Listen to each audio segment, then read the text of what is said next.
Good morning, everybody, and a huge welcome. Welcome to this, our third in the series of events we're running in partnership with UK Construction Week.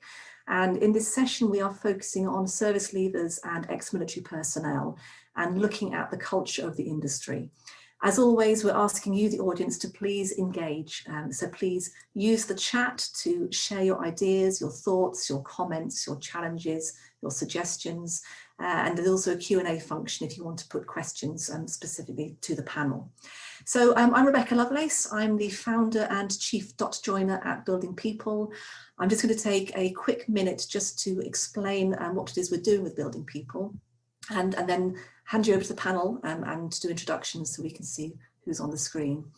So just to encourage you all, please, this isn't about Building People, this is about all of us.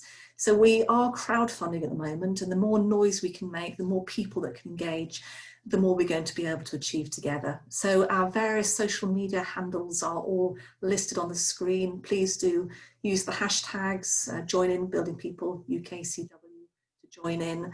And also please do look at the crowdfunder. We are at the moment in this session focusing, as I say, on ex-military, and we can raise funds specifically for the ex-military community. So money that goes into the ex-military pot will go to benefit the organisations within this community. So let me now just explain a little bit about Building People.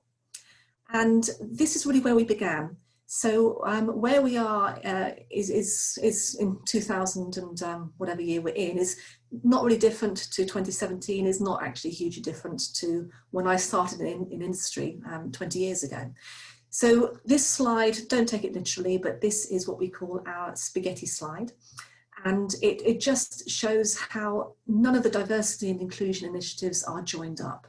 So it's not easy for people to find what exists, to find the organisations that can support and that can help them, to find the information, the knowledge and the resource.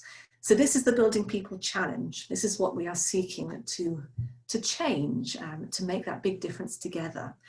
So I'm just going to very briefly show you the Building People platform, because the organisations that we'll be hearing from shortly all form a part of Building People. Our platform launched, this is our prototype, and it launched yesterday at our event with UK Construction Week. And very simply, we've created what we call our 6-button approach.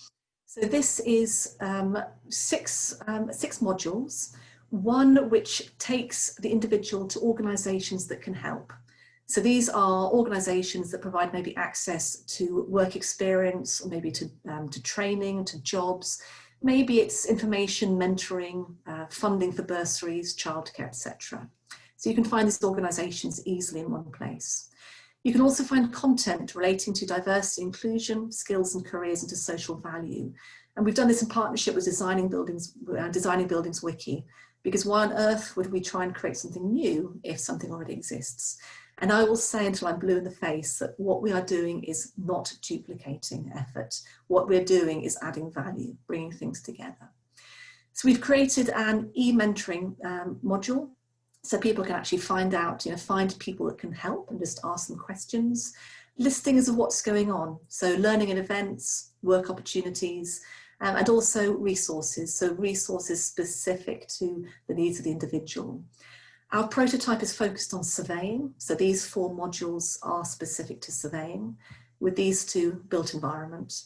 And the crowdfunding is, the plan for this is to enable Building People to expand to every trade, every profession across the built environment. That is the reason for Building People, is to bring it all together in one place. So just to finish off, we have also created a directory of diverse businesses. So if you are looking for organisations that have a reach into those networks, then Black Professionals in Construction has a portal of BAME owned businesses. And Stop Cox is bringing together a National Register of Tradeswomen. And I know Brendan on the call on the panel, I know you're doing work with Building Heroes about making it easy for people to find services. And this is exactly what we're trying to do here, is helping to bring together what already exists. And then the very final piece before I hand over, this is what underpins Building People. This is, without these communities, this ecosystem, Building People would not be delivering anything at the scale that we are delivering. So what we've done is we've created 6 communities, and these communities are based on the organisations that we have found. So we're hoping to add a community which works with disabled people, and any other organisations out there, please do put us in touch with them. We do have an intersectional approach, so we do believe that actually all of these overlap and engage with one another, but many of these communities have a very, very specific focus. So for example, within the ex-military community, you can see some of the ones that we work with here. And these are the organisations, as I say, that have a reach into the service leaver and ex-military community. So that's building people. As I say, we have the chat, we have the ask a question. What we're really seeking to have here is to have it so that everybody can engage. So we really want all of you out there to share your ideas, share your thoughts, and engage with this. And as we ask questions of the panel, please give us your answers and share this with us too. So please, if the panel, if you could all turn your cameras on and also put your microphones on, I will just introduce everybody. And I'm really thrilled, we've got some fantastic people joining us who know the ex-military world. It's an area where I have involvement for a good many years now, but I'm by no means a specialist. Ross, we can't see us yet. I'm working on the basis you're working with your camera. But let me please introduce you. So we have Brendan Williams joining us from Building Heroes, and we have Angela Forbes from BuildForce. And then we have Moamen Al-Gawwam, who's coming to talk about his experiences as ex-Navy, I believe, veteran, and talking about his role now. We also have Richard Wooliscroft, who will, similar to Moamen, be talking about his experiences of leaving the armed forces, coming into the built environment, and being part of a new world and what it's been like with the culture there. And Ross, you are muted and we can't see you, but now we can. So that's so welcome. Well done, Ross. So welcome, Ross, who's probably in one of the colder environments, judging from your background. Yep.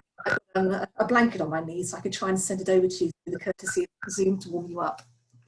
So we thought we'd start off with just introduction to BuildForce and to Building Heroes as two of the organisations within the building people community, and then we'll go into the discussion. So Angela, tell us why BuildForce. What is it you're up to? Thank you, Rebecca. I can hear two voices. I don't know if the other speakers can at the moment. Just to flag that up. So BuildForce, we are a collection of construction companies led by Lend-Lease, and those construction companies are twofold. It's to address diversity, labour and skills shortages in industry. And we use that purpose to aid the transition of service leavers and veterans into industry. So we are there to support them as best we can and transition them into full-time, permanent, long-term careers in industry, which meets both their own aspirations and industries. Thank you very much. Brendan, well, tell us about Building Heroes in that nice, succinct way that Angela did. Angela, you've ruined it for me. I needed you to go for at least another 30 seconds. Building Heroes is a charity. We were formed in 2014, and we're dedicated to reskilling service leavers and veterans in basic construction skills and helping them on a pathway into construction in the built environment. Our model relies on partnering with further education colleges, which we've been doing since 2016. And next Friday, the 16th of October, we'll be graduating our 1000th learner at one of our centres in Middlesbrough. We currently operate in 12 locations around the country. We're adding three more locations this year. But more importantly, we're now working on Building Heroes 2.0, which we think is going to be much more exciting, which is going to be training hub based, leveraging the work done by the CITB recently, creating pop-up training hubs on construction sites. We'd like to move our delivery not just in further education colleges, but to deliver it on major construction sites. We've already partnered with Vistry and Taylor Wimpey by delivering some training on the Sherford site just outside Plymouth, which is a multi-year site building thousands of houses in a new town just outside Plymouth. We'd like to echo some of the fantastic work that's been done by Lend-Lease at the Southwark Construction Skills Hub, which was part of the massive, anybody who knows anything about South London will know about a massive redevelopment of the Elephant and Castle area, and Lend-Lease are a big part of that and have run a fantastic hub there. And we think that that is the model going forward, to do much more of that. And the reason is quite straightforward. The employers are there. They see the learners, they see their willingness, they see their abilities, and they can seamlessly bring them into the industry. And I don't mean the developers, and I don't really mean the contractors, I mean the subcontractors. That's the area of skills that we focus on, and that's where we're going to get the interaction with those major subcontractors. So look, all we've heard for the last 3 weeks, I think it is, maybe 4, is Boris is going to build back better. Well, do you know what? If he's going to do that, he's going to need more workforce. And building people and building heroes as part of that is dedicated to creating a larger, more inclusive, more diverse workforce in the construction industry. And we are just we've been involved in building people since day one, and we're really excited about the prospect of expanding building people and us being part of that. And now I'm done.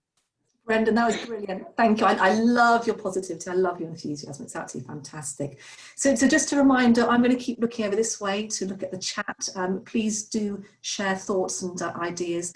We are presenting back on Friday morning the results of 9 events such as these. So we're looking for tangible actions, things that we can say, this is what we can do. And so we're capturing everything in the chat, capturing everything that's said today. And so please do engage and do fire questions at us. Angela, in your role as facilitating this, I promise to take a back seat, but over to you. So let's find out a bit more about the people on the panel. Yeah, no, exactly. I think we've heard from 2 pioneers in industry who are welcoming our service leavers and veterans, and we thought it would be good to hear from 3 case studies this morning. So I welcome Moamen, Richard and Ross, and we'll hear from each of them. So Ross, would you like to share your transition, your story into industry? Yeah, definitely. Hello to everybody. So I left back in January this year, just after completing the Building Heroes course, which I found really insightful. I love DIY anyway, so I thought, why not try it? The transition from wearing a uniform to becoming a civilian in this industry, I found quite hard to begin with. I didn't start up a business to begin with. I started working on a gasworks construction demolition site for the first couple of months, and I loved it. I love being outside. I love just doing what I love doing. I then had a few issues I went into partnership with another builder, civilian builder, that fell flat on its face. So started again. Established my business, Forces Maintenance, in February. And wow, it's gone from strength to strength. I'm inundated at the moment. As you can see, I'm actually on a site at the moment, redeveloping someone's house for them. Hopefully we'll finish that at the end of this week. But my main focus since I started my own business now is I want to take on veterans only. I've actually got 3 now, all from Building Heroes, 2 of which graduated this week, just gone in Colchester, and 1 that's working with me that graduated with me back in November last year. All on a self-employed basis. And the idea behind it was they come and work underneath my company name to cut their teeth. If they wish then to go on further, brilliant, they go on and do their own thing. And failing that, they could always stay with me. I've got 1 who's based in Ipswich, 1 in Durham, I think it's Suffolk, and the other one is based actually in Lowestoft, where I am now. That aside, I'm in the process of actually creating and starting up my own charity for veterans. I've spoken to Brendan about this already. The idea is getting the veterans that have been out for years or who have just come out and don't know about what I had the opportunity to do, the Building Heroes courses, and say, look, this is what you can do. should we get you on the course? Get them on the course, get their life set up again, or started again even in some cases. I have actually spoken to 2 homeless veterans, that one lives in Lowestoft and one lives in Norwich, and they're all for it. All right, one of them, there's some issues there that we're working on to try and get him sorted out before he's willing to actually go forward. The other one, he's only been out of the service 2 years. He's been on the streets for 18 months. So he's only a young lad as well. He's only 25. He just couldn't cope in life. He really wants to do this because he wants to do something in life. He wants to create something, give back if you want. So obviously with the help of all you guys and Brendan, definitely, once I get all their details confirmed and they're ready to go and I can try and get them onto the course, they'll then work for me for up to a year after they've done the actual courses themselves. And then one of them actually wants to set up on his own. And basically he's got a family that he's walked away from due to medical problems, mental health issues. He wants that back, but in order for him to get that back, he needs to obviously get back on his feet. So yeah, for me, it's going to be a long road, but it's going to be a worthy cause in my eyes. Even if I can get one guy or one girl even back on their feet, back with their family, or even setting up so they can have a family, it'd be worthwhile. There has been struggles, things like insurances and stuff like that I wasn't aware of. They probably were sort of briefly mentioned on the course at some point, but trying to get, when you go out there and actually go, right, I need liability insurance, I need this insurance, life insurance, there's so many out there, but you don't know which one's the best one for what you need to do. And you're aiding somebody realize their dreams, Ross, and I think that's incredible. Your story's quite enlightening because you've weathered the storms, you've had some knocks, but I think what undermined your story is the importance of that initial training, just to let you then open doors and move on with your training. And I'd like to come back to that point, so if we could hold that there. If I could ask Richard, if he's able to, cameras on and mutes off, if he's able to share his transition into industry. Yeah, good morning. Richard Wooliscroft. I left the Navy after 32 years in January. I used Building Heroes as a stepping stone to hone my DIY skills, so I could go out in January and start up as a self-employed handyman. It's done everything. I couldn't expect any more. It's busy as I have never expected to be as busy as it is. I've laid tarmac, I've driven dumper trucks, I've painted houses, I've done so much stuff from Building Heroes just to pick up those extra skills that I needed.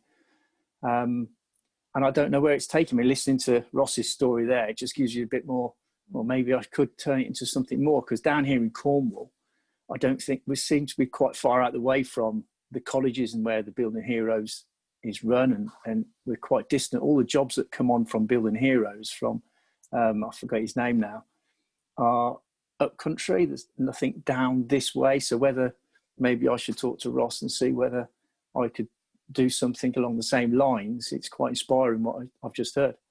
Wow, our first collaboration, Rebecca. We're only minutes in. Yes. All aided by Brendan. All aided by Brendan. And in terms of your journey from leaving the military, Richard, into industry, what was that like? For me, because I was self-employed, I'm on my own. I've had no real advertising really. It's all come through word of mouth with friends. And I've got friends who've already left the service, which have been throwing work my way as well, or I've worked with. So, which has really helped me, and just to turn up at someone's doorstep and you say, oh, I'm sorry, I'm a little bit late. They're like, oh, you're not late, you're at 8:30. And they turn around and go, you must have been in the military. You're like, well, so those little skills that you bring across with you are really helpful. And people want the ex-services in their houses because they can trust them. Mm-hmm. That's a really, really good point. A really good point. There's a few other points there, Richard, which would be quite telling. So we'll poke into in just a few minutes. If we could pass over to Moamen. Hi, Moamen. Hi, good morning, everybody. And can you share your journey because you've had quite a trek, haven't you? Yes. So, well, my situation was, I would call it unique and different than others, because obviously previously I'm an Iraqi naval officer, but I've been invited by the UK government to do the office training in Dartmouth here. I did that and graduated, went back to Iraq. Thing went crazy during ISIS crisis. Came back to the UK, didn't know what to do. I decided to study. So I signed up for a full building engineering degree in University of Westminster. I get accepted and graduated. While I was studying, I was struggling a lot. Then through a friend of mine who introduced me to BuildForce, and BuildForce were an incredible. I really don't have the word to describe them. They helped me with mentoring, placement, and securing my job, which currently I am in as a digital engineer working for Taylor Woodrow, the civil engineering department at Vinci, and I'm doing really well. Okay, a nice smile there at the end of what was quite a story. I think probably just from the three speakers that we've heard, that absolute determination and grit and focus that you have is a true military skill. And I think sometimes if I'm having a lazy day or feeling unmotivated, I just need to kind of remind myself of just what it is you've been through and just the struggles that you face daily.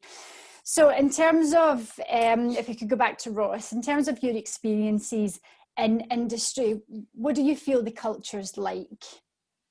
To be fair, I think the culture's quite hard, to be in all fairness. The same as Richard, I've not really advertised. All mine's been word of mouth from small jobs that I've done here and there to begin with. But yeah, actually going out and finding the jobs, or I don't know how you put it, actually doing the jobs themselves, sometimes you can come across some really hard situations. There's been one job I've been on, I'd laid the floor. It took 18 hours to lay this laminate flooring in this house. I just put the last panel in, and all of a sudden, the client, I hate the floor. They picked the floor, they chose the floor, they bought the floor. So 18 hours of my time had been wasted, if you want. And it's really sort of heart-wrenching when you've just put all that time and effort to make something look really beautiful for someone, and then they hate it. Luckily, she was quite nice about it all. She said, yeah, I chose the floor, but please rip it out. I can't live with that. And then I took another 20 hours putting the new flooring in. So in that sort of area, yeah, it is hard. But when it comes to actually finding jobs, because I haven't been advertising as much as I should probably could, even though I have a lot of jobs that are coming up, it's been hard. But I did, through Brendan, I've actually landed a military job working on one of the military camps in Colchester, which actually for me was, I suppose at the moment, it's the pinnacle. It's something that I could now stick on my website and go, look, the military have actually used me, and they don't use everybody lightly. I suppose luckily he wanted someone for building heroes. Yeah, here I am. And I was down there last week doing all the measuring and whatnot. And yeah, they're really happy. I'm throwing the paperwork to them tonight, and then hopefully we'll break ground on that in 2 weeks' time. So yeah, it has its struggles getting into this industry, I think. But I think once you get past that 6 to 8 month period and you've found yourself and people then know who you are, that's when I think things will start getting easier. So I'm looking sort of after Christmas time, things will start getting a bit easier. Work will start flowing a little bit more fluid. Obviously, it hasn't helped with this crisis that's been going on around the world at the moment. A lot of people are very much, I want the work done, but at the same time, don't come in my house, which I find that is quite hard sometimes. But overall, it's not the hardest industry to get into. As long as you know what you're doing, you do the job right, it is word of mouth mainly. Yeah, and Richard, Ross spoke there of just some struggles and hurdles that he had to jump through, and the fact that if there was the support network has obviously aided him through his last 6 months. Fellow veterans being there, initiatives like Building Heroes believing in him and supporting him as he works through his journey. Have you found the same? Not really. I did have an ex-Royal Marine has got me involved with a local gymnastics gym, and they've taken me on as their handyman. So, but otherwise, it's been quite a nice transition into civilian life and working as I do. I've not come across, like, COVID was a nightmare, a complete nightmare, and trying to juggle all the jobs and reschedule everything has been, I'm still trying to catch up now. That's the only issue I've really come across, because, like I say, you go in and do a nice job for somebody and they'll recommend you the next person, you just transition that way. But that ex-military network that you had definitely helped get that job. Yeah. With this, I've got a friend that left 2 years ago as an electrician now, and he's constantly handing out my card and saying, have you got a card? In fact, the first job came from laying a laminate floor. They like theirs though. Right. Stayed in. You've got that one up on Ross. And Moamen, how have you found industry? Any hurdles, any issues? Also, it's a unique transition for me. As when I left the Navy, it wasn't my choice. So I've been basically forced due to security issues. So when I decided to study, to invest my time and energy in something that helped me out with transition on my mental health. Along the way, I worked as a paralegal with a global law firm who works in the Middle East, oil and gas. I did that, then started to apply for construction roles, but I couldn't get even an interview. I think because there's no site experience on my CV or any experience related to the construction. And with BuildForce, I secured 2 placements, one with Lend-Lease, Elephant and Castle redevelopment, master plan, and Tideway, and that what makes my CV a bit attractive, I would call it. So I started to receive lots of calls from recruitment and all of that. To go back to the question, because I took longer to transit and, just cope with the whole situation. I'm actually integrating really, really well with the team, and I just find that things are easy with me working with a team, and they work with me, and so yeah, I'm so pleased because I didn't find difficulties how to be a team player or deliver a deadline for work. The only struggle I would say is, or the barrier is, the employer, they won't give opportunities to people who doesn't have experience to prove themselves. And this is what took me, I think, 3 years until I get a role in construction. It's a long wait, isn't it? It's a long wait when you're desperate for something. And Brendan, are you finding that's a recurring theme? Are there parallels there with the candidates coming through Building Heroes? Yeah, very interesting. Because I think you heard from Richard and Ross. Essentially, the easiest way for them to get into employment, having got themselves some skills, was to set up on their own. The barrier, the experience barrier, is there and real.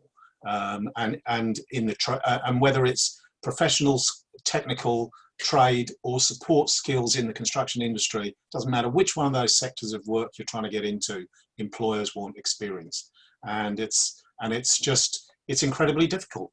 That's probably, if you said to me, what's the biggest hurdle we need to overcome? It's that acceptance that, I mean, look at Ross. Ross, there's not a job you can't give Ross. And yet employers pretty much wouldn't entertain him. They'd look at his CV and say, well, it's going to take me too long to get him up the ramp to be really useful. And that's what they miss, particularly with regard to military learners. They go up the ramp unbelievably quickly. They're the fastest learners. They're the hardest studiers. Richard, I think you said you were 32 years in the Navy.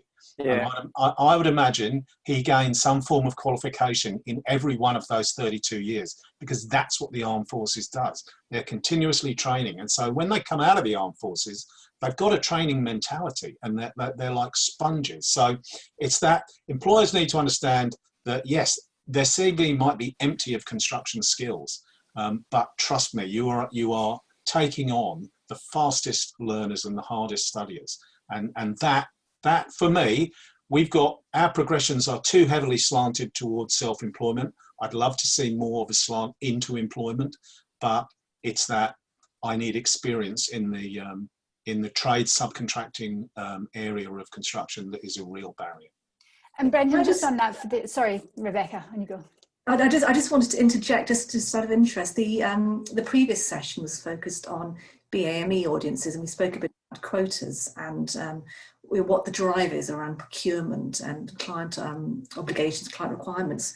I'd just be interested to know what people think about, should there be legislation that contractors should offer more work experience or work placements, with business support.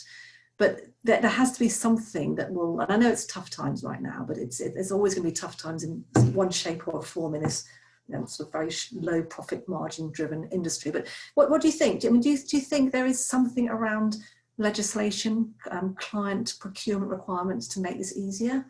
And I think, no, it's a very good point. I think social value has now been recognised and it's been measured. And it lets you define the worth of your organisation and the impact you make on industry. And I think over the next few years, that will be more so. You will be defined by what your social value is. And I think certainly for my employer Lend-Lease, there's a monetary value on that. We're trying to achieve X tens of millions a year in terms of social value.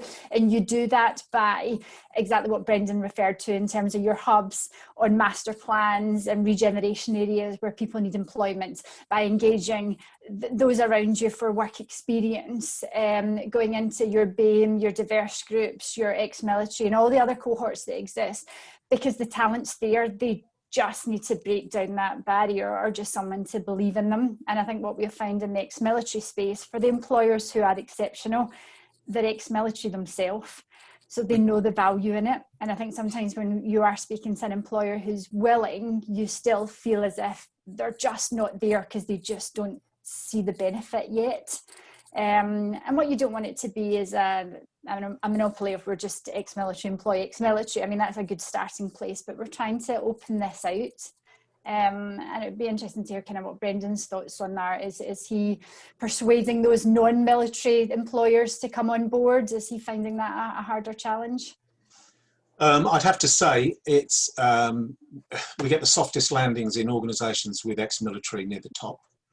That is clearly, and I probably would struggle to find an organisation that we're well engaged with that doesn't have an ex-military near the top. So probably my answer to that is no. The good, social value. I mean, I try to drive the social value bus as hard as I can. Ex-military are one of the theoretical added value beneficiaries of social value, according to the Cabinet Office briefing papers. But that's that government procurement. If that was adopted earlier this year to include ex-military and social value, how many years before we see that? How many years before that? That rubber hits the road. And so yes, it's good. So government, regional government, national government, regional government, local government are going to get the social value joke. But the private industry side, it's I 100% get it. I come from a commercial background, and if you want me to spend some of my profits on something you can't guarantee I'm going to get a result on, I'm not going to do it. And so it's like, why? And some organisations are better at why. Lend-Lease clearly with their Southwark demonstrates that they understand why. But we need more people to understand that that's a good thing. So no, sadly, I will struggle to sit here and find you an organisation of any significance that's engaged with us that hasn't got a military person near the helm. Mm. And a It's question a bit surprising, isn't it, I suppose? Yeah, no, it is. And a question to Richard and Ross, just on that point then. Are you, have you actually, Ross, just coincidentally, have you worked with anybody ex-military? Have you been in their home? Are you finding that the kind of culture and the relationship slightly different? My ex-business partner was ex-military, believe it or not. He was in the Royal Marines for, I think it was about 5 years. So, and I mean, he'd been established for nearly 40 years as a builder. Yeah. So for me, it was the best fit Training. Yeah. coming out of the forces. And there he is. Sadly, that was dissolved through issues that he'd caused. But yeah, I will still say, if it wasn't for him, for me opening up my own business, I wouldn't have had the experience that I'd gained from him. I'd learned a lot from him of all the little bits and pieces that, you know, just sort of tweaking here and there. But also, well, yeah, it is literally just the experience, in all fairness. Yeah. And the inner me going, do you know what, I can do this. It's not a case of I have to work for someone and they're going to show me how to do things as I go along. It's, well, no, I can do this on my own. I know what I'm doing. I've got the knowledge base now. Let's just go out and do it. So, yeah, and it is right. If there's someone who's at the top of their game or the top of the company or in somewhere up there who's ex-military, you find it easier to go in for a job. I mean, I did go for a different type of venue when I left the army. I was going to go into a charity through the church I'm with. I went for the job, passed all the 4 interviews I had, got to the last interview, and they said, I'm really sorry, you've got no experience. So I've firsthand had that sort of slap around the face after passing everything, but then getting told, sorry, the experience that you haven't got. The guy who took it from me, yeah, he had 10 years experience within the industry, even though I was ex-military, and I said, look, I've got all these qualifications that you can use, and I'm also willing to do this, and this, so that I'm more employable for you. It was like, no, sorry, no experience. So I've had it from both sort of spectrums. Yes, really good for the job, but no experience. And actually, I'm ex-military. I'm going to take you on because you're ex-military. Let's go for it. Mm-hmm. And Richard, you applauded the training that you received from Building Heroes. So that was just the catalyst almost that took you from your military career into industry. Why was that so good? Why was that so helpful? I think I got those basic skills anyway. But then because I've been an aircraft engineer for the last 32 years, to go back into a classroom environment and reset those skills. And there was just little tips that have come out of it, which I use all the time, even just simple things like tiling. We didn't do a lot of tiling, but there was just the grouting and things like that. It was just how to get that finish that you require to go out and do a nice job for somebody. And that's when they ask you back. I can give you an example. Just before I left the Navy, there was someone asked me what I was going to do. I said, I'm going to set myself as a handyman. And she went, can you stop my tap dripping? So I stopped the tap dripping. I've been back since. I've decorated the whole inside of the house. And at the beginning of next year, I'll be going out to put a whole deck in the back garden and sort of shed out and everything else. And I think that trust, like I said earlier, that trust with the military background gets you in the houses, especially if they're ex-military or they are military. I'm working around the corner here at a friend's house at the moment. He's military. There's the key. Do what you need to do. And it's a big trust thing, I think, with that military background. And they know you graft as well. You get there, you turn up at 8:30 in the morning, and you're there till 4:30, 5:30 at night, and you don't stop. Even though I work on, I'm paid by the hour, I don't stop for that day because I've got to move on to another job. So I've got to keep going. It's not as if I stop for an hour for dinner. I eat on the go, which is what I did in the military. Yeah. Okay. Wow. And Moamen, just a question to you. Do you feel now you've been in industry now in your current role? Do you still feel as if you're defined by being Moamen ex-military, or do you feel as if you're now the construction professional? Yes, 100%.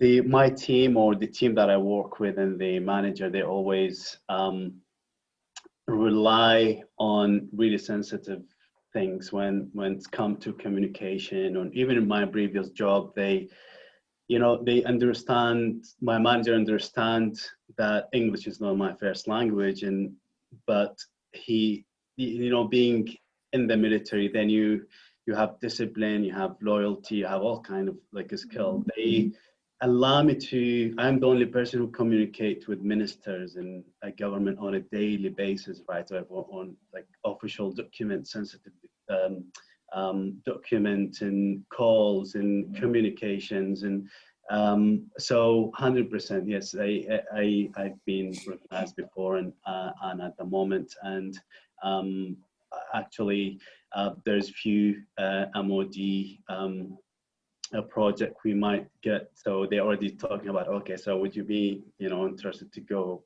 and work for military projects and stuff? I said, yeah, of course. So I can see some signal that they're sending me, that is always being defined as somebody who's, first of all, forces, but I'm also as an engineer, where they come and talk about technical stuff and design and coordination. And did your employer always see that value or that worth in you, or did you feel as if you really had to earn your stripes at the start? I think they have seen, because I have also one of my colleagues, he's ex-army, and so he talked to me, said, no, we already been recognized here, and we already. So yeah, I feel I'm in the right environment, and they appreciate the discipline. When I'm late, I think the first time I was late, I took a picture to the train station, sent it to my manager, said, look, we're not in the military anymore, but I appreciate that. You don't need to take a picture, send me a picture, said, okay, I'm late, and because the train. And so I can feel there's some element that is already embedded in me, but they appreciate that. They love it. They want discipline, they want management, they want leadership, they want team player, they want all kind of skills that we have. And we learn.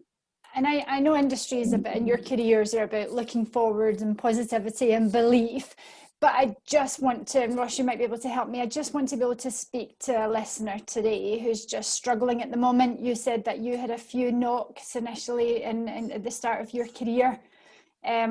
What advice would you give to that person at the moment who has failed or has been rejected or shut down at the end of an interview because of lack of construction experience? What little tidbit could you give to that person? I think my first thing would be, don't be disheartened. My dad was ex-military, and when I come out, he said it's a real hard environment to come into, especially after 22 years service. You're coming in, you don't know anything. You are green as it can be, and you're coming into a pink and fluffy world, as he puts it now. He said, yeah, you're going to get some knockbacks, but them knockbacks are going to make you stronger. And you know what they do? Because you look at why you've been knocked back, if you've been given a reason, but you also then start looking into yourself and going, well, actually, if I do it this way or I do it that way, maybe that will give me that edge. Sometimes it does, sometimes it doesn't. But I think the main advice would be, if you want something, go and get it. We've got it in us as ex-military and as service leavers. We've done it all our career. You want that first stripe, so you would go and fight for it, and you get it. And then you want your next one, so you go and fight for that one, and you get it. And there's always things you can go and do, different courses. There's things you can look up online, and you could do like online diplomas and whatnot. And a lot of people think they're not actually worth the paper they're written on, but you've done the training to earn that little bit of paper that says, I can do this. Employers love that. And I have noticed that the amount of little courses I've done on mainframes, there's one called Allison, and all the courses are free. And I've got diplomas coming out the yin yang now, and some of them are only 2 or 3 day courses. But when it comes to like health and safety and environmental health and safety, I've done all that now. I'm now an environmental health and safety executive on paper. So when it comes to, for instance, doing like the jobs I'm doing now, my clients know that everything I'm going to do is as per health and safety. I'm not going to cause any issue to them, any issue to me. No one's going to get harmed. but if something does happen, I know how to deal with it. And the first time I actually did work on a construction site, I was asked, did I have health and safety training? Did I have first aid training? Well, when we look back as military personnel, we've got all that. That's literally drilled into us on a daily basis or on a yearly basis. So we've got it already. But in Civvy Street, they don't recognise that. So do the little online courses that are free, and then all the military training you've had homes in on the civilian bit of paper that you've been given. So when that employer goes, can you do first aid? Can you do health and safety? Well, yeah, actually, I've got 22 years experience in first aid, health and safety trained by the military, but I also have this little bit of paper that says I'm civilianly trained now, and they're happy because they know that you're willing then to go out and do the courses, learn what you need to learn to do that job. And in some cases, and I can talk from a friend's experience, he wanted to go into management and logistics. So he was knocked back the first time, but he wasn't going to give up on that job.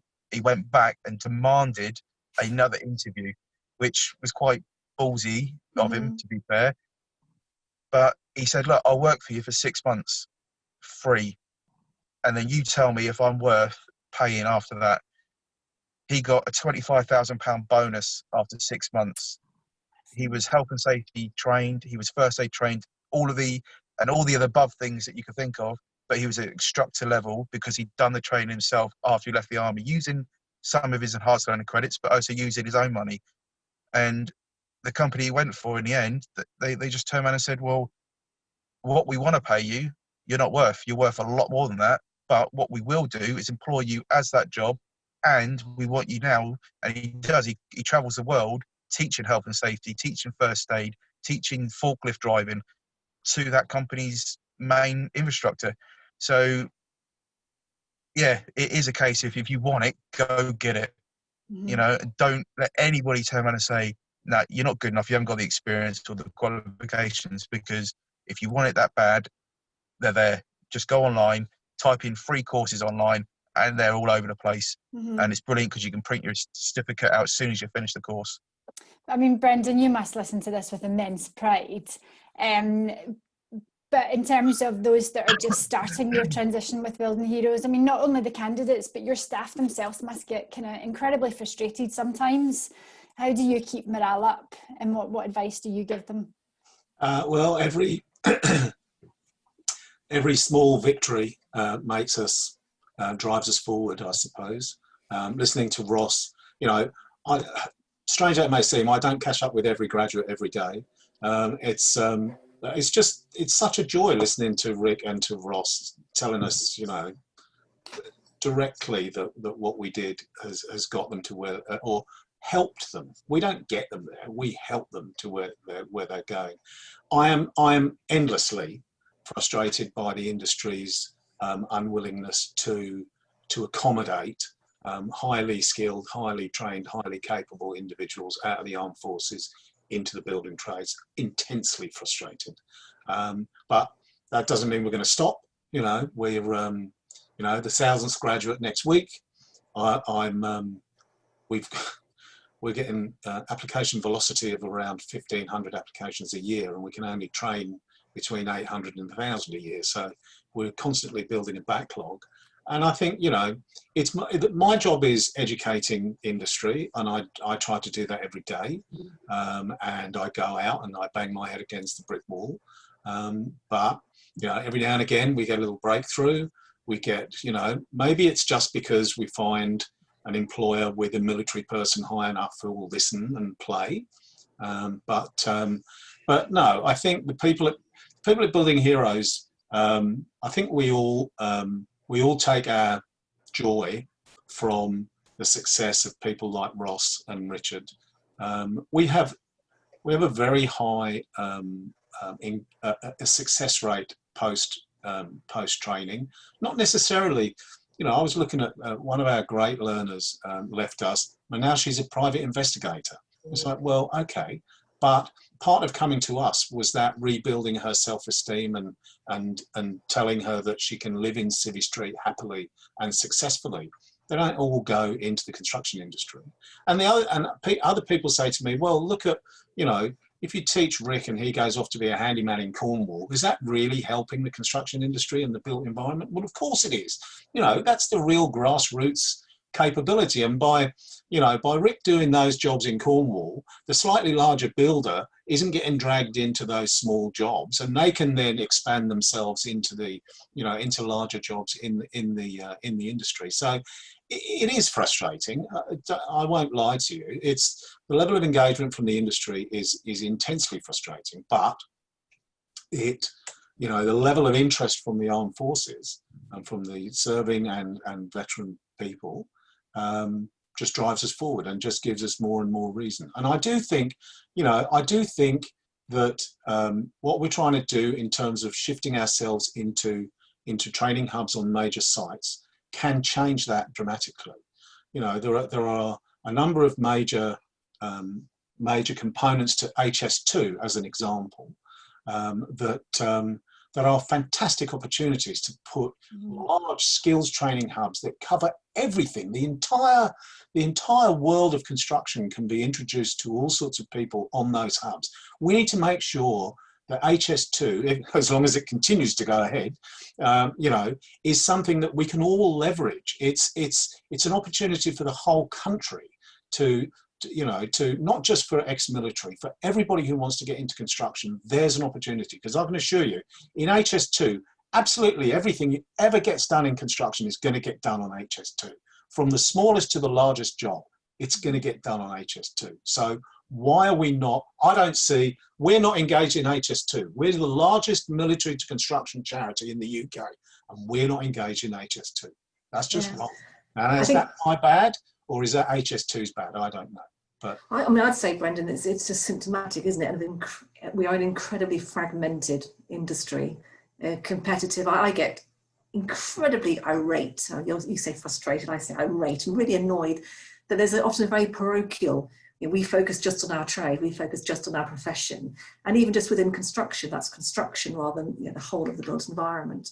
And I think you've got a real point there, that a lot of the diversity and inclusion activity is focused at the professional level. So yeah, it's how can we, you know, help more people come in, but it tends to be within, you know, sort of it tends to be the more activities happening there was actually the trade focused work. Yes, there's a lot going on at the colleges, etc., and the various social enterprises and charities, but it's all completely dependent upon an employer being able to give a placement or work experience. I just wanted to do a quick, we are in our last 8 minutes. I wanted to do a quick prod to the audience of any questions that want to come in. We have had one question that's come in, which is asking about the work ethic. Do you think the work ethic and organisational prowess that the military bring is just not known enough amongst the hiring people and the employers? Because I think what for me comes out is we tend to, I think, recruit people in the image of ourselves, and the industry is, you know, to use the term pale male stale, and ex-military recruiting ex-military. But is there more that we need to get done to get ex-military prowess pushed across a wider audience? What would you say, Angela? How would you answer that one?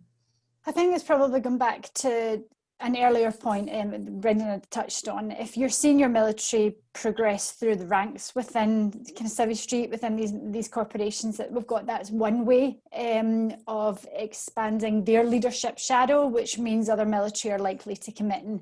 And I think it was probably all too often about 10, 15 years ago when Lend-Lease started their military initiative that you really had to seek out senior military figures in industry. As in you really had to make an effort, whereas now they're known, that they wear it with pride in terms of their badge and their banner. It's almost one of the first things that comes from them when they're presenting or they're speaking about their career. And I think that's gone some way to help raise the profile of military. I think unfortunately you'll have people like Moamen that just need to go into teams that may not have military and really prove his worth.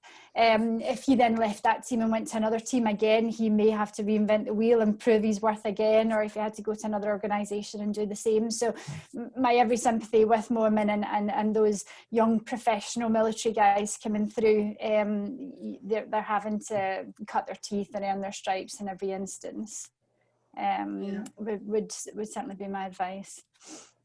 Do you think the same thing, Brendan, in terms of? I think, yeah, I mean, when I'm leading with my chin on trying to get employers interested in employing ex-military, it's the soft skill stuff that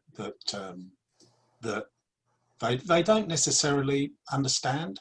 And actually, and I'd throw it back to the lads, to some degree, you know, the translation of military skills into civilian skills. I remember in my very earliest days in Building Heroes, I had a guy who said, you know, I was sitting down having a chat, and he said, well, you know, I'm a sniper. There doesn't seem to be a lot of call for that in civilian world.